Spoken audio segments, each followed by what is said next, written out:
The brave Geraint, a knight of Arthur's court, a tributary prince of Devon, one of that great order of the Table Round, had married Enid, Iniol's only daughter, and loved her as he loved the light of heaven. And as the light of heaven varies, now at sunrise, now at sunset, now by night with moon and trembling stars, so loved Geraint to make her beauty vary day by day, in crimsons and in purples and in gems.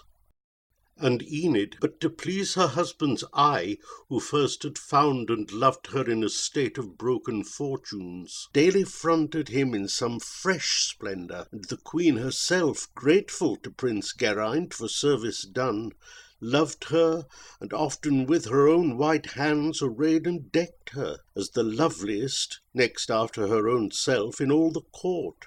And Enid loved the queen, and with true heart adored her, as the stateliest and the best and loveliest of all women upon earth.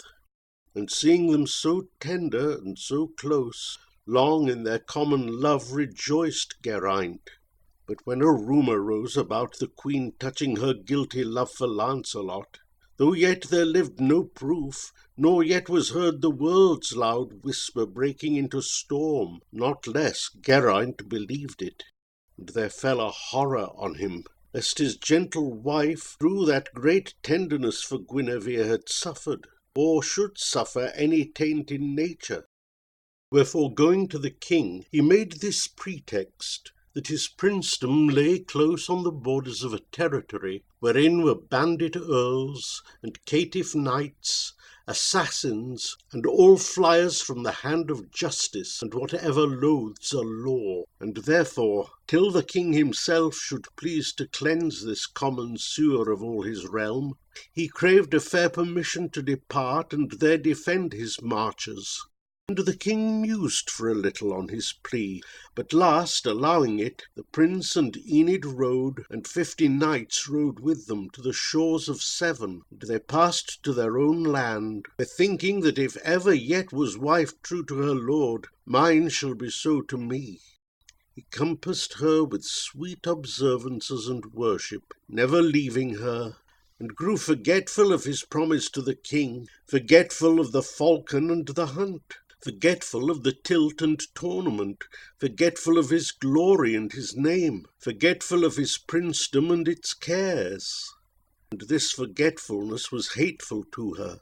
And by the people, when they met in 2s and 3s or fuller companies, began to scoff and jeer and babble of him, as of a prince whose manhood was all gone, and molten down in mere uxoriousness. And this she gathered from the people's eyes. This, too, the women who attired her head. To please her, dwelling on his boundless love, told Enid, and they saddened her the more, and day by day she thought to tell Geraint, but could not out of bashful delicacy, while he that watched her sadden was the more suspicious that her nature had a taint. At last it chanced that on a summer morn, they sleeping each by either, the new sun beat through the blindless casement of the room, and heated the strong warrior in his dreams, who moving cast the coverlet aside, and bared the knotted column of his throat, the massive square of his heroic breast, and arms on which the standing muscle sloped, as slopes a wild brook or a little stone, running too vehemently to break upon it. And Enid woke and sat beside the couch, admiring him, and thought within herself, was ever man so grandly made as he? Then, like a shadow, passed the people's talk and accusation of uxoriousness across her mind, and bowing over him, low to her own heart piteously she said, O noble breast and all-puissant arms, am I the cause, I the poor cause that men reproach you, saying all your force is gone? I am the cause, because I dare not speak and tell him what I think and what they say, and yet I hate that he should linger here. I cannot love my lord and not his name. Far liefer had I gird his harness on him, and ride with him to battle and stand by, and watch his mightful hand striking great blows at caitiffs and at wrongers of the world.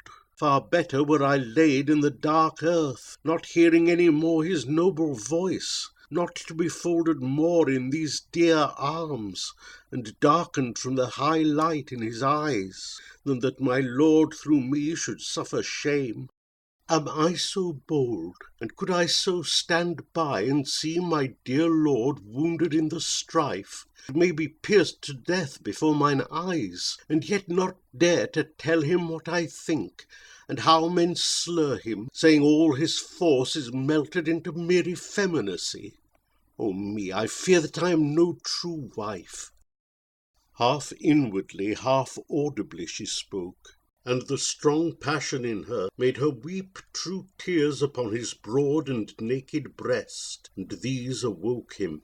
And by great mischance he heard but fragments of her later words, and that she feared she was not a true wife. And then he thought, in spite of all my care, for all my pains, poor man, for all my pains she is not faithful to me, and I see her weeping for some gay knight in Arthur's hall.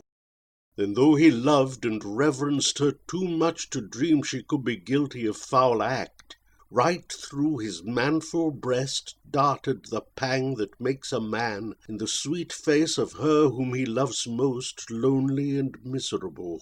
At this he hurled his huge limbs out of bed, and shook his drowsy squire awake, and cried, "My charger and her palfrey!" Then to her, "I will ride forth into the wilderness, for though it seems my spurs are yet to win, I have not fallen so low as some would wish. And thou, put on thy worst and meanest dress and ride with me." And Enid asked, amazed, "If Enid errs, let Enid learn her fault." But he, "I charge thee, ask not, but obey." Then she bethought her of a faded silk, a faded mantle, and a faded veil, and moving toward a sedum cabinet, wherein she kept them folded reverently, with sprigs of summer laid between the folds, she took them and arrayed herself therein, remembering when first he came on her, dressed in that dress, and how he loved her in it, and all her foolish fears about the dress, and all his journey to her, as himself had told her, and their coming to the court. For Arthur on the Whitsuntide before held court at old Caerleon upon Usk. There on a day he sitting high in hall, before him came a forester of Dean, wet from the woods, with notice of a hart taller than all his fellows, milky white, first seen that day. These things he told the king. Then the good king gave order to let blow his horns for hunting on the morrow morn. And when the king petitioned for his leave to see the hunt, allowed it easily. So with the morning all the court were gone. But Guinevere lay late into the morn, lost in sweet dreams, and dreaming of her love for Launcelot, and forgetful of the hunt. But rose at last a single maiden with her, took horse, and forded Usk, and gained the wood. There on a little knoll beside it, stayed waiting to hear the hounds, but heard instead a sudden sound of hoofs. For Prince Geraint, late also, wearing neither hunting dress nor weapon, save a golden-hilted brand, came quickly, flashing through the shallow ford behind them, and so galloped up the knoll. A purple scarf, at either end whereof there hung an apple of the purest gold, swayed round about him as he galloped up to join them, glancing like a dragon-fly in summer suit and silks of holiday. Low bowed the tributary prince, and she sweet and statelily, and with all grace of womanhood and queenhood answered him. "Late, late, Sir Prince," she said, "later than we." "Yea, noble queen," he answered, "and so late that I but come like you to see the hunt, not join it." "Therefore wait with me," she said, "for on this little knoll, if anywhere, there is good chance that we shall hear the hounds. Here often they break covert at our feet." And while they listened for the distant hunt, and chiefly for the baying of Cavall, King Arthur's hound of deepest mouth, There rode full slowly by a knight, lady, and dwarf, whereof the dwarf lagged latest, and the knight had visor up, and showed a youthful face, imperious and of the haughtiest lineaments. And Guinevere, not mindful of his face in the king's hall, desired his name, and sent her maiden to demand it of the dwarf, who, being vicious, old, and irritable, and doubling all his master's vice of pride, made answer sharply that she should not know. "Then will I ask it of himself," she said. "Nay, by my faith, thou shalt not," cried the dwarf. "Thou art not worthy even to speak of him." And when she put her horse toward the knight, struck at her with his whip, and she returned indignant to the queen, whereat Geraint, exclaiming, "Surely I will learn the name," made sharply to the dwarf and asked it of him, who answered as before, and when the prince had put his horse in motion toward the knight, struck at him with his whip and cut his cheek. The prince's blood spurted upon the scarf, dyeing it, and his quick instinctive hand caught at the hilt as to abolish him. But he, from his exceeding manfulness and pure nobility of temperament, wroth to be wroth at such a worm, refrained from even a word, and so returning said, "I will avenge this insult, noble queen, done in your maiden's person to yourself, and I will track this vermin to their earths. For though I ride unarmed, I do not doubt to find at some place I shall come at arms on loan or else for pledge.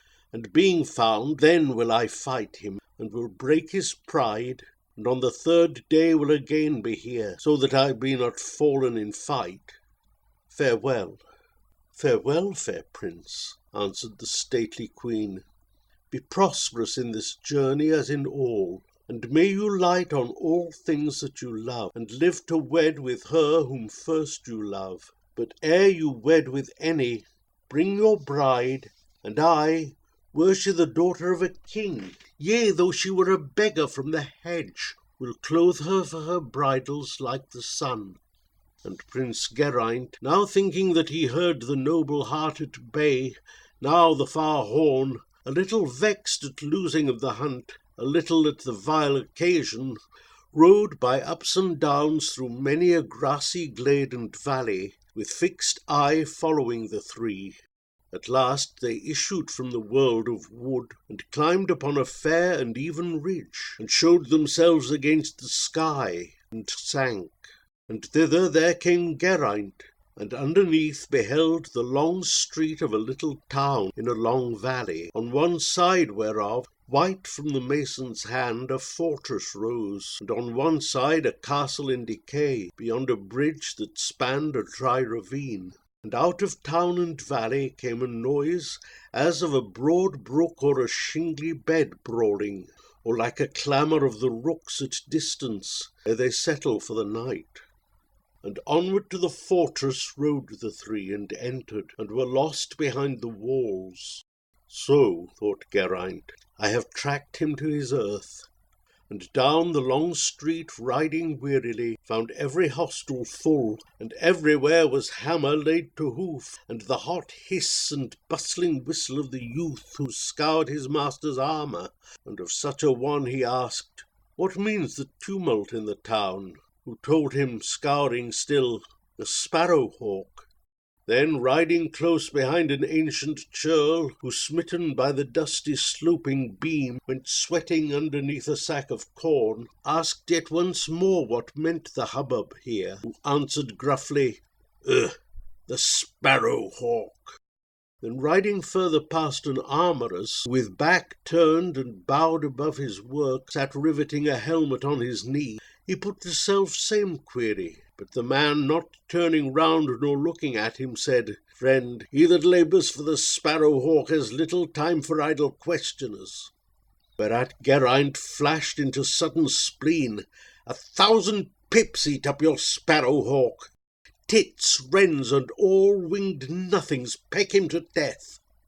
Ye think the rustic tattle of your burg the murmur of the world. What is it to me? O wretched set of sparrows, one and all, who pipe of nothing but of sparrow-hawks!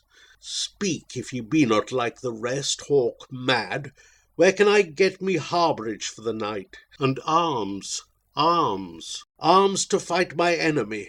Speak. Whereat the armourer, turning all amazed, and seeing one so gay in purple silks, came forward with the helmet yet in hand, and answered, Pardon me, O stranger knight. We hold a tourney here to-morrow morn. There is scantly time for half the work. Arms? Truth, I know not. All are wanted here. Harbourage? Truth, good truth, I know not, save it may be at Earl Eniol's or the bridge yonder. He spoke and fell to work again. Then rode Geraint, a little spleenful yet, across the bridge that spanned the dry ravine. There, musing, sat the hoary-headed earl, his dress a suit of frayed magnificence, once fit for feasts of ceremony, and said, Whither, fair son? To whom Geraint replied, O friend, I seek a harbourage for the night. Then Eniol, Enter therefore, and partake the slender entertainment of a house once rich, now poor, but ever open-doored. Thanks, venerable friend, replied Geraint. So that ye do not serve me sparrow-hawks for supper, I will enter. I will eat with all the passion of a 12 hours' fast. Then sighed and smiled the hoary-headed earl, and answered, Graver cause than yours is mine to curse this hedgerow thief, the sparrow-hawk. But in, go in, for save yourself desire it, we will not touch upon him even in jest. Then rode Geraint into the castle court, his charger trampling many a prickly star of sprouted thistle on the broken stones. He looked and saw that all was ruinous. Here stood a shattered archway plumed with fern, and here had fallen a great part of a tower, whole, like a crag that tumbles from the cliff, and like a crag was gay with wilding flowers. And high above a piece of turret stair, worn by the feet that now were silent, wound bare to the sun, and monstrous ivy stems clasped the grey walls with hairy fibred arms, and sucked the joining of the stones, and looked a knot beneath of snakes, aloft a grove.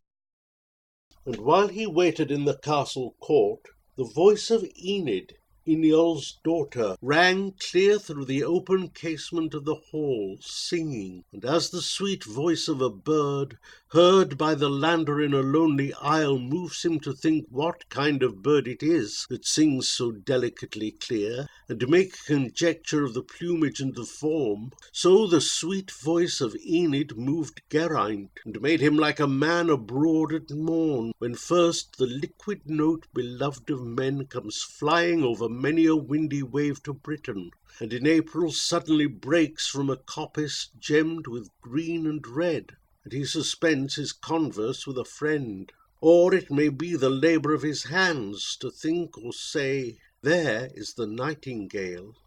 So fed it with Geraint, who thought and said, Here, by God's grace, is the one voice for me. It chanced the song that Enid sang was one of Fortune and her wheel, and Enid sang, Turn, Fortune, turn thy wheel and lower the proud, turn thy wild wheel through sunshine, storm, and cloud. Thy wheel and thee we neither love nor hate. Turn, Fortune, turn thy wheel with smile or frown. With that wild wheel we go not up or down. Our hoard is little, but our hearts are great. Smile and we smile, the lords of many lands. Frown and we smile, the lords of our own hands. For man is man and master of his fate. Turn, turn thy wheel above the staring crowd. Thy wheel and thou art shadows in the cloud. Thy wheel and thee we neither love nor hate. Hark, by the bird's song ye may learn the nest, said Eniol. Enter quickly. Entering then, right o'er a mount of newly fallen stones, the dusky rafted many cobwebbed hall, he found an ancient dame in dim brocade, and near her, like a blossom vermeil white, that lightly breaks a faded flower sheath, moved the fair Enid, all in faded silk, her daughter. In a moment thought Geraint, here by God's rood is the one made for me. But none spake word except the hoary earl. Enid, the good knight's horse stands in the court. Take him to stall and give him corn, then go to the town and buy us flesh and wine, and we will make as merry as we may. Our hoard is little, and our hearts are great. He spake. The prince, as Enid passed him, fain to follow, strode astride, but Iniol caught his purple scarf and held, and said, Forbear, rest. The good house, though ruined, O my son, endures not that her guest should serve himself. And reverencing the custom of the house, Geraint from utter courtesy forbore. So Enid took his charger to the stall, and after went her way across the bridge, and reached the town. And while the prince and earl yet spoke together, came again with one, a youth, that following with a costrel bore the means of goodly welcome, flesh and wine, and Enid brought sweet cakes to make them cheer, and in her veil enfolded manchet bread, and then, because their hall must also serve for kitchen, boiled the flesh and spread the board, and stood behind, and waited on the three. And seeing her so sweet and serviceable, Geraint had longing in him evermore to stoop and kiss the tender little thumb that crossed the trencher she laid it down. But after all had eaten, then Geraint, for now the wine made summer in his veins, let his eye rove in following, or rest on Enid at her lowly handmaid work, now here, now there, about the dusky hall. Then suddenly addressed the hoary earl. Fair host and earl, I pray your courtesy. This Sparrowhawk, what is he? Tell me of him. His name? But no, good faith, I will not have it. For if he be the knight whom late I saw ride into that new fortress by your town, white from the mason's hand, then have I sworn from his own lips to have it. I am Geraint of Devon. For this morning, when the queen sent her own maiden to demand the name, his dwarf, a vicious, undershapen thing, struck at her with his whip, and she returned indignant to the queen. And then I swore that I would track this caitiff to his hold, and fight and break his pride, and have it of him. And all unarmed I rode, and thought to find arms in your town, where all the men are mad. They take the rustic murmur of their burg for the great wave that echoes round the world. They would not hear me speak. But if ye know where I can light on arms, or if yourself should have them, tell me, seeing I have sworn that I will break his pride and learn his name, avenging this great insult done the queen. Then cried Earl Iniol, Art thou he indeed, Geraint? A name far sounded among men for noble deeds. And truly I, when first I saw you moving by me on the bridge, felt ye were somewhat, yea, and by your state and presence might have guessed you were of those that eat in Arthur's hall in Camelot. Nor speak I now from foolish flattery, for this dear child hath often heard me praise your feats of arms, and often when I paused has asked again, and ever loved to hear. So grateful is the noise of noble deeds to noble hearts who see but acts of wrong. Oh, never yet had woman such a pair of suitors as this maiden. First Lemurs, a creature wholly given to brawls and wine, drunk even when he wooed, and be he dead I know not, but he passed to the wild land. And second was your foe the Sparrowhawk, my curse, my nephew. I will not let his name slip from my lips if I can help it.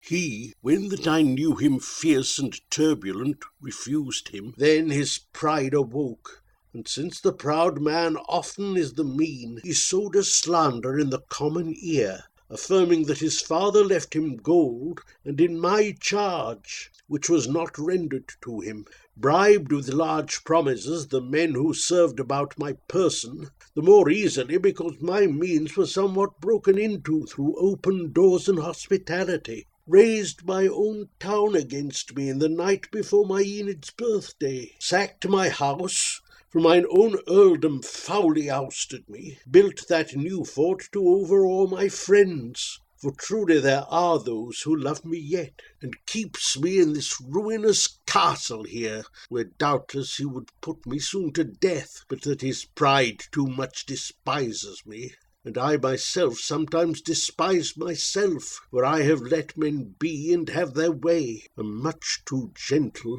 have not used my power, nor know I whether I be very base or very manful, whether very wise or very foolish.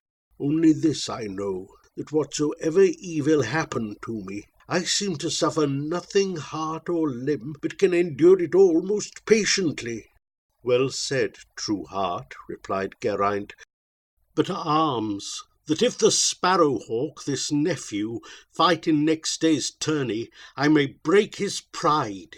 And Iniol answered, Arms indeed, but old and rusty. Old and rusty, Prince Geraint, are mine, and therefore at thy asking thine. But in this tournament can no man tilt except the lady he loves best be there. 2 forks are fixed into the meadow ground, and over these is placed a silver wand, and over that a golden sparrowhawk, the prize of beauty for the fairest there. And this, what knight soever be in field lays claim to for the lady at his side, and tilts with my good nephew thereupon, who being apt at arms and big of bone has ever won it for the lady with him, and toppling over all antagonism has earned himself the name of Sparrowhawk. But thou that hast no lady canst not fight.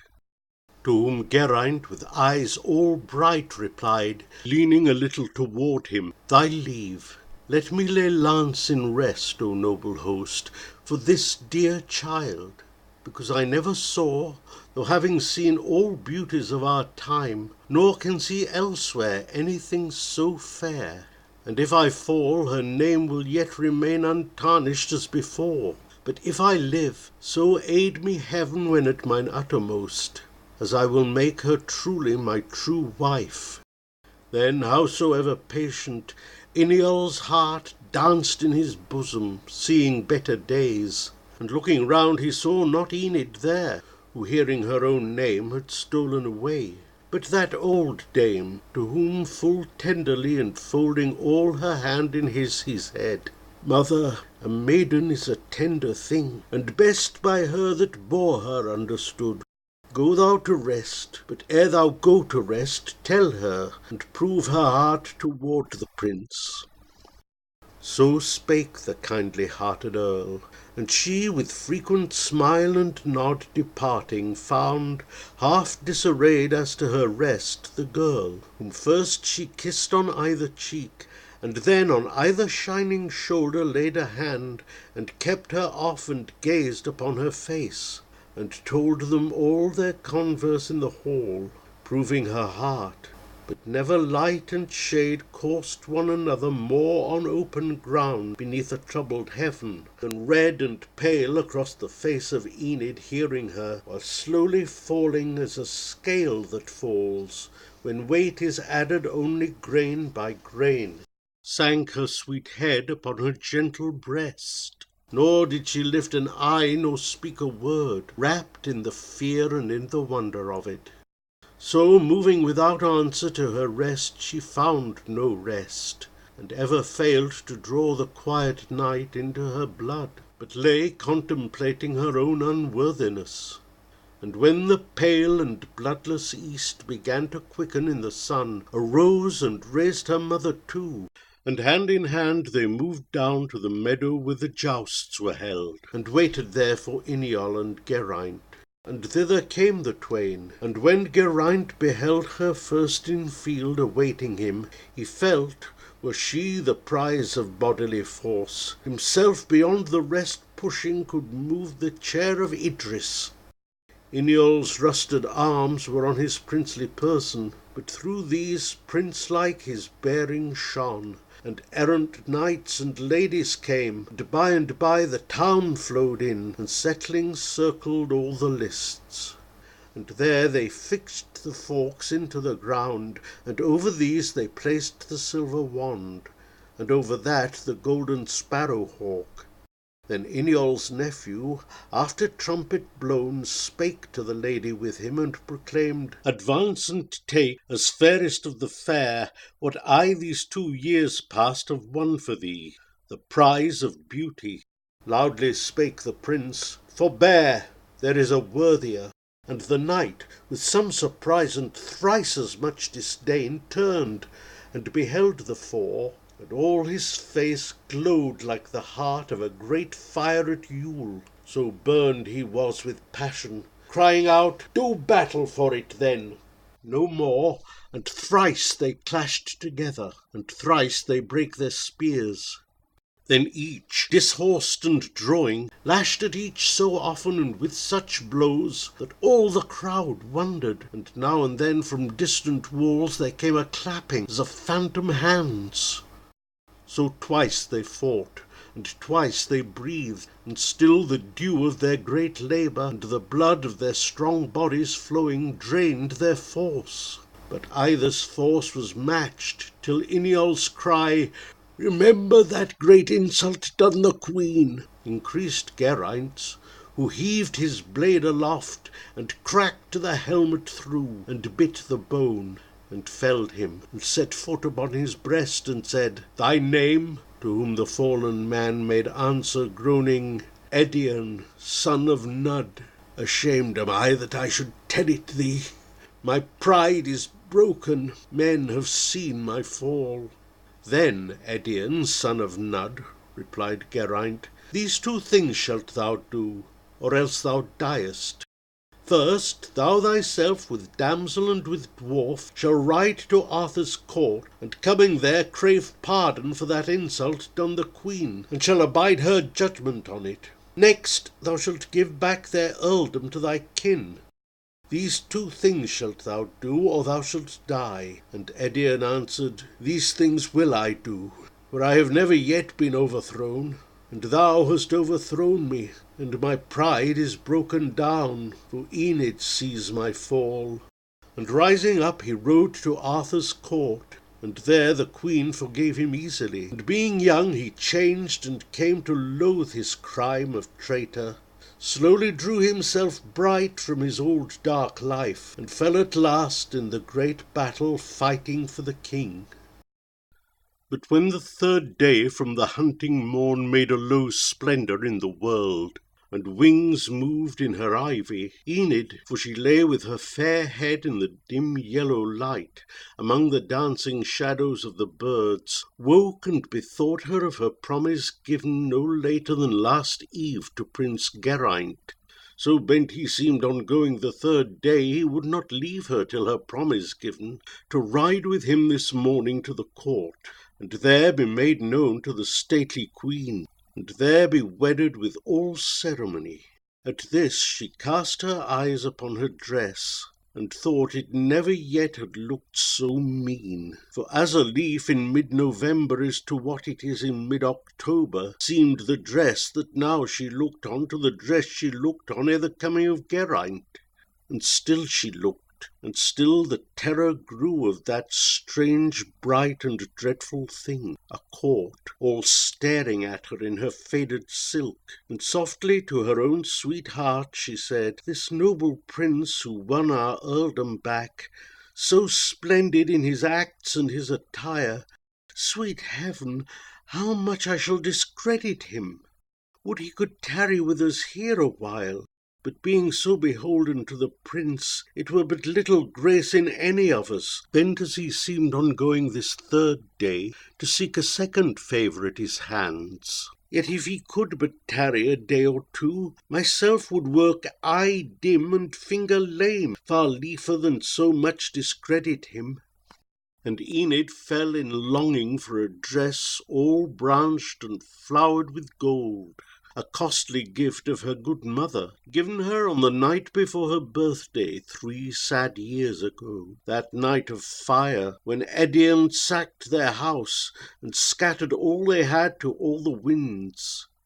For while the mother showed it, and the two were turning and admiring it, the work to both appeared so costly, rose a cry that Edion's men were on them, and they fled, with little save the jewels they had on, which being sold and sold had bought them bread. And Edion's men had caught them in their flight, and placed them in this ruin, and she wished the prince had found her in her ancient home. Then let her fancy flit across the past, and roam the goodly places that she knew, and last bethought her how she used to watch, near that old home, a pool of golden carp. And one was patched and blurred and lustreless among his burnished brethren of the pool. And half asleep, she made comparison of that and these to her own faded self and the gay court, and fell asleep again, and dreamt herself was such a faded form among her burnished sisters of the pool. But this was in the garden of a king, and though she lay dark in the pool, she knew that all was bright, and all about were birds of sunny plume in gilded trellis work, and all the turf was rich in plots that looked each like a garnet or a turkis in it, and lords and ladies of the high court went in silver tissue talking things of state. And children of the king in cloth of gold glanced at the doors or gambolled down the walks. And while she thought, "They will not see me," came a stately queen whose name was Guinevere. And all the children in their cloth of gold ran to her, crying, "If we have fish at all, let them be gold, and charge the gardeners now to pick the faded creature from the pool, and cast it on the mixen, that it die." And therewithal one came and seized on her, and Enid started waking, with her heart all overshadowed by the foolish dream. And lo, it was her mother grasping her to get her well awake, and in her hand a suit of bright apparel, which she laid flat on the couch, and spoke exultingly, "See here, my child, how fresh the colours look, how fast they hold, like colours of a shell that keeps the wear and polish of the wave. Why not? It never yet was worn, I trow. Look on it, child, and tell me if ye know it." And Enid looked, but all confused at first, could scarce divide it from her foolish dream. Then suddenly she knew it, and rejoiced, and answered, "Yea, I know it, your good gift, so sadly lost on that unhappy day, your own good gift." "Yea, surely," said the dame, "and gladly given again this happy morn.